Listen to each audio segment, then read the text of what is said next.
ay tunay, pero hindi nagtagal, lumabas din ang tunay na kulay. Ang iyong kilay mapagmataas at lagi namimintas, pero sarili kong pera ang iyong winawaldas. Para kang spigs, ugali mo ay napaka-sticks. Kung hiyain mo ko, talagang nakaka-shrink.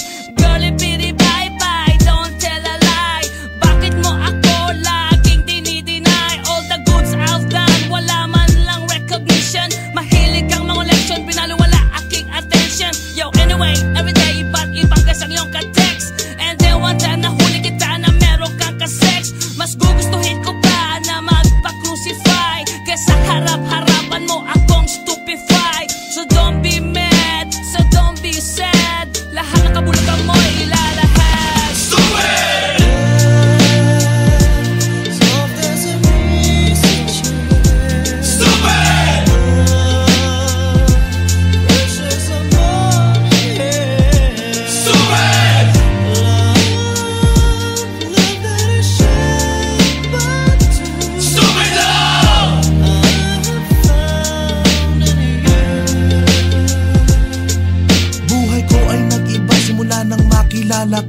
Every hour, every minute, nais kang makita.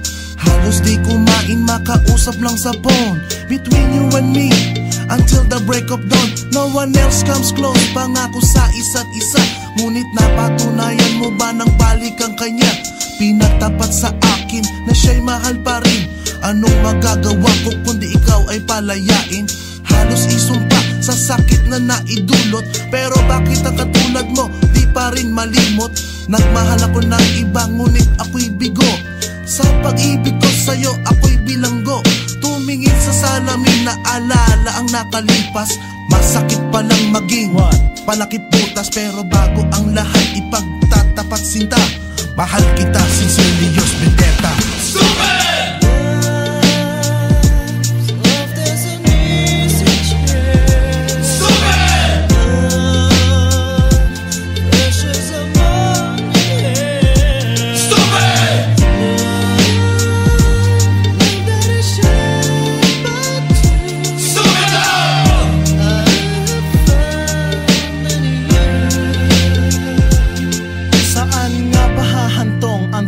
Ito, minahal kita pero ako'y ginagumo. And it took a long time bago pa makarecover. Sa ginawa mo sa akin ay meron pa akong hangover. Naaalala mo pa ba nung tayo pa kasama ka saan man ako magpunta? Pinagsilbihan kita mula ulo hanggang paa, pati ang rap panty mo ako ang naglalaba.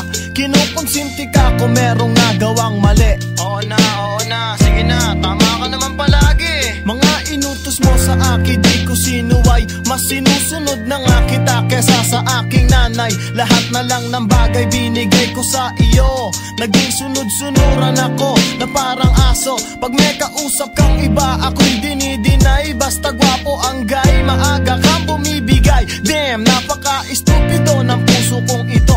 Ano ba ang dahilan at ako'y ginanito mo? Inaway mo ako at iyong itinaboy. At sa ibang boy, nakipaglaro ka ng apoy.